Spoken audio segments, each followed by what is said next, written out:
Pues José Manuel, precisamente tenemos en línea a Susana Muhammad, la ministra de Ambiente, para darnos luces de lo que puede venir con lo que sucedió con esta ratificación del Acuerdo de Escazú en el Congreso de la República. Señora ministra Susana Muhammad, ministra de Ambiente, gracias por estar con nosotros. Bienvenida a RCN Mundo. Buen día. Hola, buenos días. Muchas gracias por la invitación. Ministra, ¿cómo se va a aterrizar, cómo se va a implementar ese Acuerdo de Escazú en el país, teniendo en cuenta las políticas ambientales que ya tiene el país, que ya tiene Colombia? Bueno, lo primero que tenemos que fortalecer son nuestros sistemas de información ambientales. Hay mucha información ambiental, pero no es pública, la ciudadanía no la conoce, no entiende cuál es el estado real de los recursos naturales y qué riesgos puede implicar para las comunidades. Entonces, los sistemas de información son un tema crítico. Lo segundo es que vamos a trabajar en mejorar los protocolos, manuales y alguna normatividad en los procesos de licenciamiento ambiental para que la participación de la ciudadanía pueda ser más cualificada, pueda tener tiempos correctos de deliberación y por lo tanto pueda ser tenida en cuenta esa participación de forma incidente en las decisiones de las autoridades ambientales. Vamos a trabajar en una ruta de derechos humanos que nos permita prevenir la estigmatización y las amenazas contra los liderazgos sociales que defienden el medio ambiente, especialmente la no criminalización y prevenir la conflictividad a partir de tener mapas de posible conflictividad y mecanismos que tramiten esa conflictividad de forma democrática y sobre todo un programa para fortalecer las veedurías ciudadanas en su capacidad de seguimiento a las decisiones ambientales que mejoren en general la capacidad de participación pública de la ciudadanía. Ministra, ¿qué le contestaría usted a algunos gremios que de todas maneras quedan con el sinsabor de la aprobación del Acuerdo de Escazú, que ya lo hemos dicho acá, se ha aprobado por amplias mayorías en el Congreso de la República, pero sin embargo hay algunos temores relacionados con la inseguridad jurídica que puede venir, con el bloqueo de proyectos de desarrollo que pueden ser estratégicos por la cantidad de requisitos y de deliberación que puede haber alrededor de los mismos, y en ese sentido pues se han expresado algunos de esos gremios. ¿Usted qué les diría si los tuviera hoy ahí al frente y pudiera de alguna manera enviarles un mensaje de tranquilidad, o tienen razón de estar preocupados? No, lo primero es que vamos a convocar mesas con el sector privado porque Escazú es una responsabilidad de implementación colectiva de todos los actores que participamos, por ejemplo, en un proceso de una decisión ambiental. Lo segundo, entonces, es un proceso que vamos a avanzar de forma dialogada y que vamos a avanzar sobre todo en una perspectiva, y es que lo que queremos es generar mejores prácticas tanto del sector público como privado para que las decisiones ambientales sean lo más transparentemente posible y se tomen realmente seriamente los cuestionamientos, preocupaciones de las comunidades y de la ciudadanía.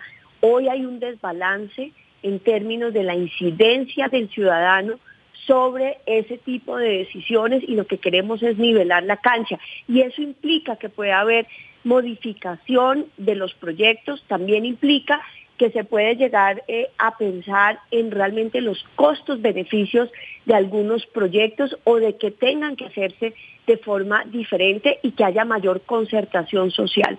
Ahora, el problema es que para esta concertación social en las decisiones ambientales llegamos a las comunidades demasiado tarde. Llegamos cuando ya hay contratos de concesión firmados, cuando ya hay obligaciones, cuando ya hay inversionistas listos a invertir, y resulta que los últimos que se enteran son la ciudadanía y las comunidades, y por lo tanto muchas veces lo que pasa es que termina tratándose de justificar todas las preocupaciones de las comunidades a partir de los cronogramas y tiempos de los proyectos. Esto implica una responsabilidad del Estado de generar mayor concertación temprano antes de firmar compromisos, sí, para que precisamente la inversión extranjera pueda tener más seguridad de que cuando va a invertir en una zona, las comunidades entiendan las implicaciones, haya mayor legitimación y no tengan que terminar como pasa hoy, que en muchos casos empresas o proyectos terminan siendo responsables de muchas responsabilidades que son del Estado, y esta situación ha generado mayor inseguridad jurídica para la inversión y los proyectos en el país. Ministra, si bien lo ha explicado bien, ni más faltaba, esto se entiende para la gente con ejemplos.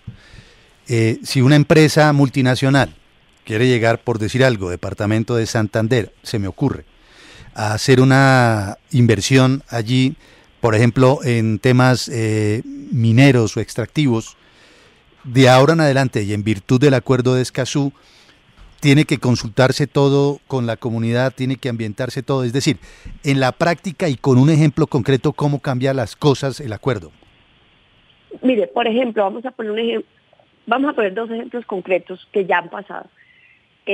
Por ejemplo, la minería a gran escala en el páramo de Santurbán.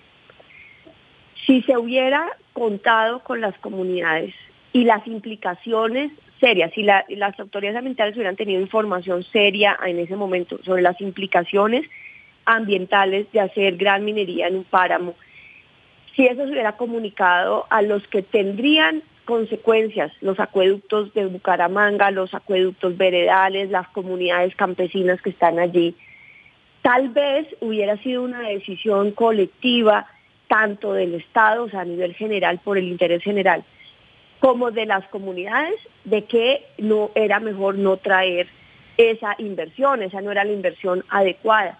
Y por el contrario, nos hubiéramos ahorrado lo que está pasando hoy, que son unas demandas internacionales por haber adjudicado títulos y contratos para un proyecto que no se pudo hacer, porque al final la discusión pública se dio, pero ya con las situaciones normativas hechas.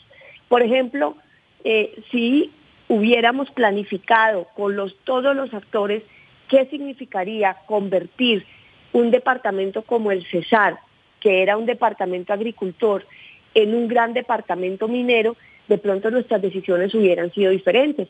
De pronto si se hubiera hecho la minería de carbón, pero hubiéramos planificado los reasentamientos de comunidades con tiempo, hubiéramos puesto en la inversión extranjera y pública la situación del agua de la Guajira por delante, hubiéramos definido que de pronto no era esa escala, sino una escala más pequeña, porque las implicaciones de la otra escala tenían un impacto en los recursos naturales.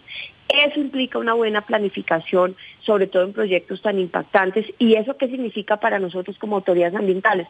Tener información de la situación de la naturaleza y de los recursos naturales con suficiencia para poder darle las señales claras al país antes de que se comprometa a hacer proyectos. Y cuando hay proyectos, que las comunidades no sean las últimas a enterarse cuando ya se han firmado responsabilidades y contratos con el Estado que ahora toca cumplir, así las comunidades no estén de acuerdo. Eso es lo que significa tener información pública a tiempo, contar con la participación de quienes van a ser afectados, pero también las afectaciones a veces no son solamente locales, tienen escalas regionales y nacionales, y merecen discusiones públicas serias sobre el desarrollo.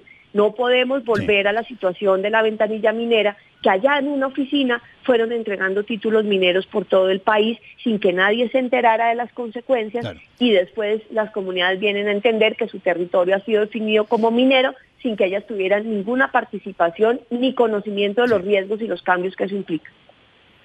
Ministra, una región del país a la que el Estado no le presta mucha atención históricamente es el suroccidente, el departamento del Cauca, el departamento de Nariño, la costa pacífica de esos dos departamentos, las zonas montañosas donde la gente lo pasa mal, hay mucha pobreza, muchos inconvenientes. Pero es que para rematar, llevan prometiéndoles allá la doble calzada, yo no sé hace cuántos siglos ya, pero cada vez que van a hacer la doble calzada, entonces surge el problema. Como en esas zonas ha habido muchas comunidades indígenas a las que hay que proteger, a las que hay que respetar, pues siempre no se sabe muy bien cuál debe ser el trazado de la carretera. ¿Eso cómo está y cómo se puede resolver? Porque al final, en algún momento tendrán que llegarles a los campesinos y a la población afrodescendiente y a los indígenas también en el suroccidente la doble calzada, pero es que nunca pasa nada. En las últimas horas, si usted le ha prestado atención al tema, ¿eso cómo se puede arreglar? No, pues eso son procesos de concertación amplios y claro que hay conflictividad. Lo que no puede pasar es que esa conflictividad termine en estigmatizaciones y amenazas de unos a otros, y obviamente muchas veces lo que ha pasado en Colombia, que llega pues hasta la amenaza de la vida de las personas. Esa es una planificación que se tiene que hacer de forma integral al desarrollo, con conocimiento de las consecuencias y de alternativas. Hoy la normatividad ambiental, yo por eso digo que Escazú lo que viene es a reforzar, pero a generarnos un marco internacional que nos genere rendición de cuentas de normatividad que ya existe. O sea, aquí lo que nos estamos comprometiendo son mejores estándares. Hoy deberíamos tener, por ejemplo, si va a hacerse una vía, unas alternativas de trazado. Usted no simplemente traza por un lugar sin todavía conocer las condiciones ambientales, sino que pone unas 2, 3 alternativas de trazado y va evaluando con las condiciones sociales, ambientales y económicas, pues cuál es el mejor trazado para la vía. Pero también habría que entender todos los intereses que hay en juego en unos proyectos y balancear al final para el interés público, pero donde haya habido un proceso serio de tomar en cuenta las diferentes argumentaciones. Hay que decirlo, hoy pesa muchas veces en muchos de los proyectos, pesan más algunas opiniones frente a otras, pesa más el contrato de concesión ya asignado que las observaciones que tenga una comunidad, porque pues hay un peso específico de riesgos para el Estado y por eso nosotros no podemos seguir trabajando, generándole además al sector privado semejantes incertidumbres jurídicas sin que el Estado asuma sus responsabilidades de trabajar con las comunidades en las mejores alternativas. Mire, cuando una comunidad siente que le beneficia un proyecto, la comunidad lo va a avalar. Si esos beneficios además se extienden en una mejor inversión estatal y un acompañamiento, la gente lo va a avalar. El problema es cuando llegan los proyectos sin información, las comunidades no son tenidas en cuenta y se genera confusión de cuáles son las implicaciones reales del proyecto y pues conflictividad socioambiental. Sí. Ministra, pero es que el trazado de esa autovía, de esa 4G o como se llame, ya está aprobado, entonces... Ahí precisamente las mismas comunidades no tuvieron un peso en la aprobación previa, no tuvieron información. Ese es el problema, que terminamos asumiendo compromisos sin haber generado los contextos. No es solamente el contexto ambiental, es también el contexto social que cuenta y eso nos toca ser más previsivos, planificar mejor y es un gran reto. Yo le digo que Escazú es un gran reto y es una gran necesidad de trabajo mucho más proactivo por parte del Estado en el trabajo de concertación social y ambiental. Ahora, ministra, ya para finalizar, agradeciendo el tiempo con los oyentes de RCN Mundo, quedan por temas de procedimiento el examen en la Corte Constitucional, pero antes deberá ser conciliado el texto entre Cámara y Senado, ¿verdad? Sí, parece que es una conciliación de unos temas formales que no debe tener mayor problema. Y luego sí, obviamente necesita la validación, la aprobación de la Corte Constitucional. Gracias, ministra Susana Muhammad, ministra de Ambiente, por estos minutos con RCN Mundo. Buen día para usted, señora ministra. Gracias. A ustedes, muy amables. Andrés Espinosa, nos quedaba pendiente, antes de hablar con la ministra, la opinión, su concepto de esta ratificación del Congreso, en el Congreso del Acuerdo de Escazú. Bueno, en mi criterio, el Acuerdo de Escazú es de alguna forma la entrega de nuestra soberanía. Realmente no le añade nada distinto a la posibilidad de intervención extranjera en los temas ambientales. Ya tenemos suficientes dificultades con las consultas previas que hay en Colombia para traerle ahora una veeduría internacional a esas consultas. Inclusive la posibilidad de que por una injerencia internacional en materia informativa se suspenda un proyecto porque realmente algún firmante de los 14 que han firmado el Acuerdo de Escazú y que lo hacen ya válido a nivel internacional una vez la Corte Constitucional le dé luz verde y lo declare exequible, pues puede intervenir en los temas ambientales. A mí personalmente me parece que no añade y todo lo contrario, puede meterle un palo en la rueda a la fuerza motriz colombiana a nivel productivo. Lo curioso de todo esto que vemos de gente rasgándose las vestiduras por la aprobación ayer, por la ratificación del tratado, es por qué, si era tan malo, lo firmó y le dio tanto protagonismo en su momento el presidente Iván Duque. Jesús Prado y Juan Manuel Ruiz acompañan sus mañanas con la información de Colombia y el mundo.